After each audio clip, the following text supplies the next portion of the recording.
各位觀眾朋友，大家好，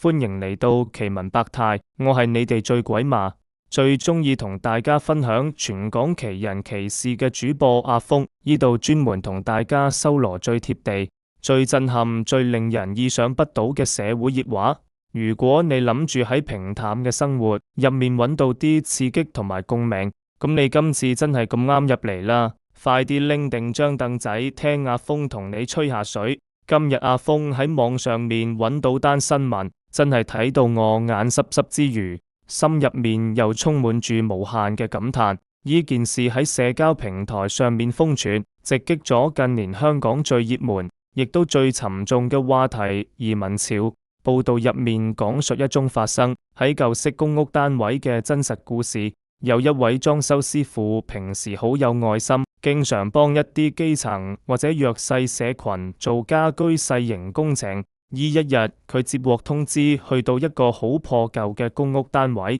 幫一位獨居嘅白髮婆婆改裝個廁所。點解要改？因為婆婆年紀大，行動唔方便，要坐輪椅。屋企個廁所如果冇防跌設施，對佢嚟講簡直就係一個隨時引爆嘅地雷。當呢位師傅一踏入個廁所，眼前面嘅景象真係令人心酸。個廁所極度殘破，天花板嘅石屎已經嚴重剝落，露出一條條生鏽嘅鐵枝，牆壁上滿咗幾十年，好深色嘅水漬，成個廁所嘅自然光線都好暗淡。阿婆就咁孤零零咁坐喺架輪椅上面，望住個爛溶溶嘅天花板，除咗嘆息就係無奈。師傅見狀二話不說，即刻開工幫阿婆維修石屎剝落同加裝改善扶手問題。本嚟呢個只係一個好普通、好溫馨嘅社區送暖故事，但係當師傅執拾好所有工具，拎起個工具袋準備離開單位嘅時候，感人而且最殘酷嘅一幕出現咗。呢位白髮蒼蒼嘅婆婆突然之間用佢對滿皺紋嘅手好緊咁握住師傅嘅手。師傅低頭一睇，見到婆婆眼泛淚光，面上面交織住感激同埋一種講唔出嚟嘅寂寞。師傅好溫柔咁問佢：婆婆，你啲仔女呢？點解唔揾佢哋幫手整啊？呢個時候婆婆長長咁嘆咗一口氣，終於講出咗深藏喺心底入面嘅心底話。婆婆話：我啲仔女全家一早已經移民去咗外國啦，依間屋得返我一個人喺度住。師傅聽完當堂個心好痛，問佢：咁你做咩唔跟埋過去？外國地方大啲，又有仔女照顧。點知婆婆搖搖頭，講咗一句震撼全港網民、撕開移民潮最殘酷現實嘅說話。佢話：我唔會搬，因為我搬咗就無家可歸啦。大家聽清楚，婆婆依句傾出嚟嘅說話係隔空對住佢遠在外國嘅仔女講。婆婆意思係話佢死都唔肯搬走，死都一定要守住依間又爛又殘嘅公屋。原因係佢諗住萬一有一日佢啲仔女喺外國適應唔到，失敗咗或者過得唔好，諗住回流返香港嘅時候，至少香港仲有依間公屋，仲有一個老媽子喺度守住個門口。如果連佢都搬走埋，連依間公屋都交還俾政府，咁班仔女第時萬一想返嚟，就真係無家可歸，喺香港一無所有啦。師傅聽到依度，眼淚真係完全忍不住，眼中有淚，一邊安慰婆婆，一邊同佢握手道別。依一幕被擺上網之後，隨即引發咗全港網民嘅瘋狂轉載同埋熱烈討論，真係揭發咗留港長者最深沉嘅悲歌。好啦，聽完依單咁令人心碎嘅新聞，阿峰依家就同大家深度分析一下，到底依個仔女全移民、長者守空巢嘅現象背後折射出香港社會幾多層面嘅無奈。第一點，我哋要睇到嘅係留港長者同埋空巢老人嘅精神危機。近年香港出現咗大型嘅移民潮，好多20-30歲或者40-50歲嘅中青年，為咗下一代嘅教育或者追求新嘅生活環境，紛紛舉家搬去英國、加拿大、澳洲等地。但係呢個舉家移民嘅背後，往往留低咗一班70-80歲，根本冇能力，亦都唔諗住適應外國生活嘅老人家。對於老人家嚟講，去到外國語言唔通，天氣寒冷又冇朋友，又冇咗街坊鄰里嘅人情味，連飲個茶都冇地方，所以好多長者寧願自己一個孤零零守喺香港。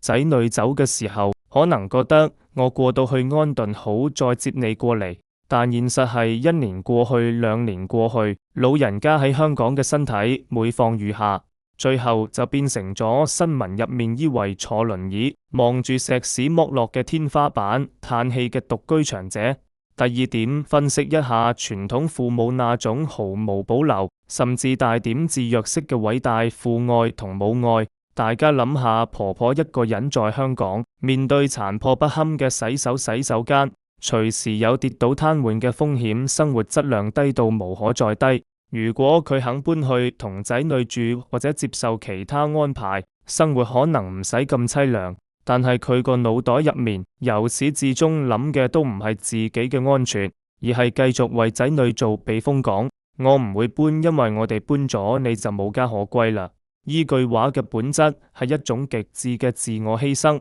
喺老人家眼中，外國嘅世界再好都係人哋嘅地方。香港依間公屋雖然爛，但係一條退路。佢用自己餘下嘅生命，用自己孤獨嘅歲月去幫仔女落一個跨國嘅安全網。這種心態真係令人動容，但同時亦都令人覺得極之沉重。班仔女在外國睇到依段新聞，唔知會有咩感受，會唔會覺得自己好自私？第3點反映出社區基層支援體系嘅嚴重不足。一個坐輪椅嘅獨居老人，公屋廁所石屎剝落到露出鋼筋，呢種情況居然要等到一個民間嘅志願師傅上門先得到改善。房屋署、社會福利署、優議會甚至係國歐嘅關愛隊，平時口口聲聲話要關愛長者落區探訪，點解會有咁大個漏洞？如果唔係依位師傅自發過嚟幫手，阿婆萬一喺廁所跌倒，可能幾日都冇人知。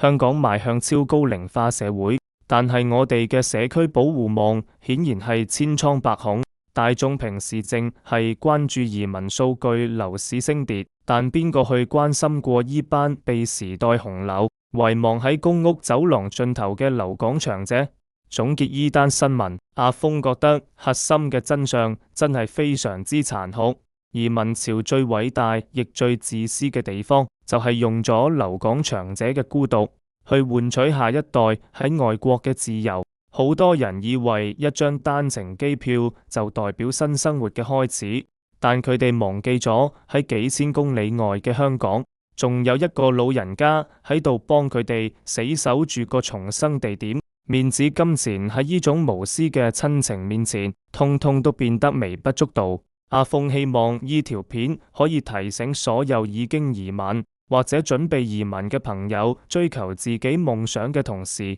千祈唔好忘記咗屋企嗰個默默為你守候，連廁所壞咗都唔敢搬嘅老豆同老媽子。有時間打個視訊電話返嚟傾下偈，多啲關心下佢哋啦。講完咁沉重嘅話題，阿峰依家送個既風趣幽默又帶點黑色幽默嘅笑話俾大家，等大家放鬆下之餘，亦都能夠深刻影射一下呢個核心真相。話說有一日喺黃大仙公屋樓下，有2位留港長者阿伯喺度下棋傾偈。陳伯一邊落紙一邊好自豪咁講：張伯，我個大仔上個禮拜全家移民去咗英國倫敦啊！佢喺那邊買咗間大屋，有前後花園，仲生多個孫添。佢琴日打電話過嚟，叫我買晒香港啲資產過去同佢哋一齊住，話要接我過去享清福啊！張伯聽完抬頭睇一睇陳伯，發現陳伯衣著破爛，手腳仲因為風濕痛到一拐一拐咁。張伯好奇怪咁問：超，你個仔咁孝順，咁你做咩仲留喺依間30年樓齡，連廚房天花板都跌石屎嘅舊公屋度？做咩唔即刻執包袱飛過去享清福？陳伯一聽即刻拍一臉嚴肅，好有大局觀咁話：你識個屁咩？我依度邊度係普通公屋啊？我依度係我哋全家嘅戰略防禦性大後方基地。我個仔同新抱去英國，就好似出去打仗做開路先鋒一樣。外國啲稅率咁高，天氣又凍，萬一佢哋喺那邊揾唔到工，供唔起樓，甚至俾人歧視，混唔落去呢？如果連我都搬走埋，連依間公屋都交還俾房署，咁佢哋第時全家回流返嚟香港，去邊度揾個每個月2000蚊租嘅地方避難啊？張伯聽完我外大悟，點點頭話：哇，老陳，原來你留喺度係做緊全家嘅後備復活點啊？咁你真係偉大啦！不過你一個人喺度住，萬一身體有咩事，跌親病倒點算？陳伯好淡定咁從袋入面拎部新 iPhone 出嚟，話唔使驚，我個仔好貼心，雖然全家走晒，但佢特登幫我裝咗個最新嘅智能家居監控系統，個系統連住佢英國部手機，萬一我喺廁所跌倒或者暈咗，系統就會即刻彈個通知去英國提示佢。張伯一聽讚嘆話：哇，依個高科技好喎，咁你萬一真係跌倒，你個仔喺英國收到通知之後會點做？即刻買機票飛返嚟救你？陳伯冷笑咗一下，搖搖頭話：飛返嚟，買得機票返嚟，我都變石屎啦。我個仔話，如果佢部手機收到我跌倒嘅 alert，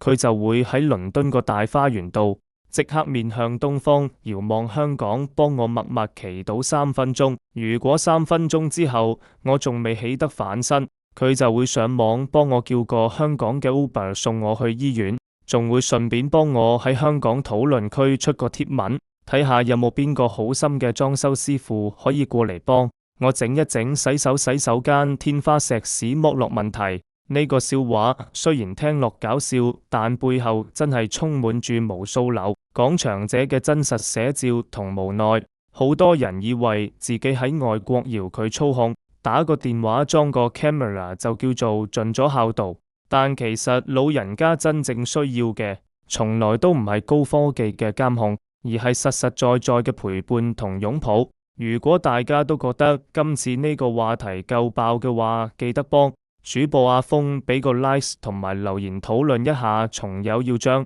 呢條影片分享俾你身邊嘅朋友，仲未訂閱頻道嘅朋友記得撳埋訂閱同打開小鈴鐺，咁你先唔會錯過最新嘅奇聞百態趣事好啦。我哋下期影片再見，拜拜。